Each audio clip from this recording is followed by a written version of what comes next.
तो इस साल के जेई मेंस 2026 में ये सवाल आया था जिसका सेकंड स्टेटमेंट ने बच्चों को काफी ज्यादा कंफ्यूज किया। तो अगर आप इस सवाल को एक बार पढ़ोगे तो सवाल का फर्स्ट स्टेटमेंट बहुत क्लियर कट बोल रहा है कि for a mechanical system of many particles total kinetic energy is the sum of kinetic energies of all the particles, जो कि एकदम सही बात लगती है।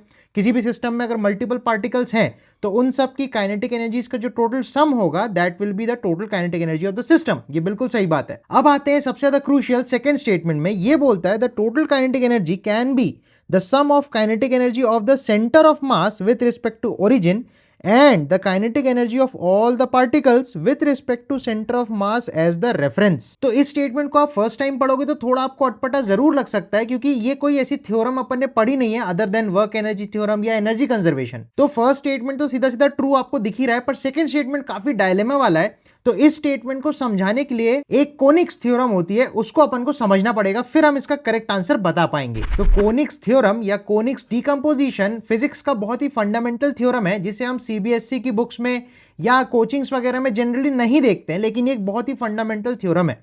तो ये थ्योरम हमें ये बेसिकली बताती है, मान लो हमारे पास एक सिस्टम ऑफ पार्टिकल्स है। फॉर एग्जांपल मैंने यहाँ पे दो बॉडीज ले रखी है, ठीक है, ये हमारा सिस्टम है। तो इस सिस्टम की जो टोटल काइनेटिक एनर्जी है वो अपन दोनों की इंडिविजुअल काइनेटिक एनर्जीज का सम करके बता सकते हैं। जैसे फर्स्ट बॉडी 5 kg की और ये 2 की स्पीड जा रही है, तो इसकी काइनेटिक एनर्जी होगी हाफ 5 × 2 का स्क्वायर।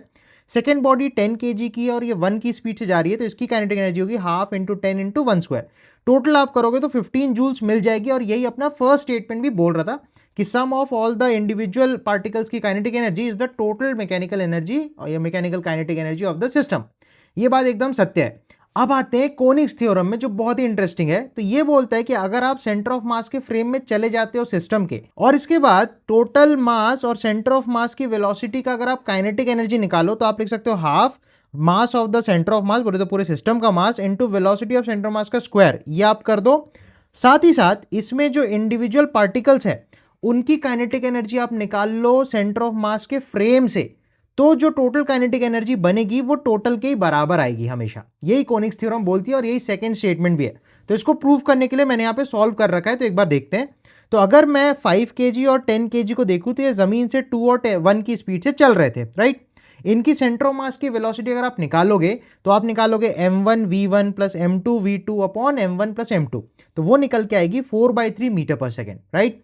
इसके बाद आप क्या करोगे, अगर आप सेंटर ऑफ मास के फ्रेम में चले गए तो सेंटर ऑफ मास रुक गया, तो सेंटर ऑफ मास की जो भी वेलोसिटी थी उसको आपको उल्टा करके दोनों बॉडीज को देनी पड़ेगी, क्योंकि आप सेंटर ऑफ मास पे जाके बैठ गए और सेंटर ऑफ मास की वेलोसिटी छिन गई। अब इसके बाद आप देखोगे 5 kg वाले के पास टोटल स्पीड कितनी बची, आगे 2 थी, पीछे आपने 4/3 लगाई, तो इफेक्टिवली इसके पास आगे की तरफ 2/3 बची with respect to centre of mass frame.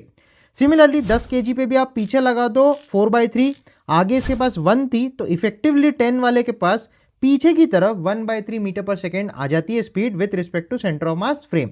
अब अगर मैं सेंटर ऑफ मास वाले फ्रेम से इसकी काइनेटिक एनर्जी लिखूं तो मैं लिखूंगा हाफ × 5 × 2/3 का स्क्वायर प्लस हाफ × 10 × 1/3 का स्क्वायर।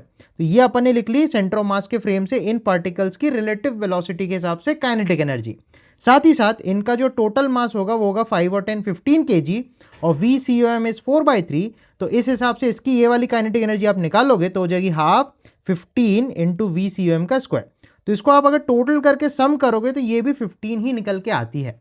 तो कोनिक्स थ्योरम एक बहुत इंटरेस्टिंग थ्योरम है और ये हमें ये बताती है किसी भी मल्टी पार्टिकल सिस्टम का अगर आपको काइनेटिक एनर्जी लिखना है तो आप उसका MCOM × VCOM के हिसाब से आप काइनेटिक एनर्जी निकालो, plus centre of mass frame में जाके इंडिविजुअल पार्टिकल्स की अगर आप काइनेटिक एनर्जी निकालोगे with respect to centre of mass frame definitely, तो इसका सम भी टोटल काइनेटिक एनर्जी ही देगा। तो आई होप आपको कोनिक्स थ्योरम बढ़िया तरीके से समझ में आया होगा। तो इस आइडिया के साथ अब अगर आप सेकंड स्टेटमेंट पढ़ोगे जो बोल रहा है the total kinetic energy can be the sum of kinetic energy of the centre of mass with respect to origin and kinetic energy of all the particles with respect to center of mass as the reference। तो ये तो अपनी conics theorem ही हो गई। तो इस हिसाब से फर्स्ट स्टेटमेंट भी ट्रू है एंड सेकंड स्टेटमेंट भी ट्रू है। तो इस हिसाब से इस क्वेश्चन का जो करेक्ट आंसर है वो ऑप्शन डी हो जाता है। Both statement 1 and statement 2 are the correct answers. तो ऐसे और इंटरेस्टिंग फंडों के लिए फॉलो करना है एक्सप्लोर इंटरेस्टिंग को। Take care.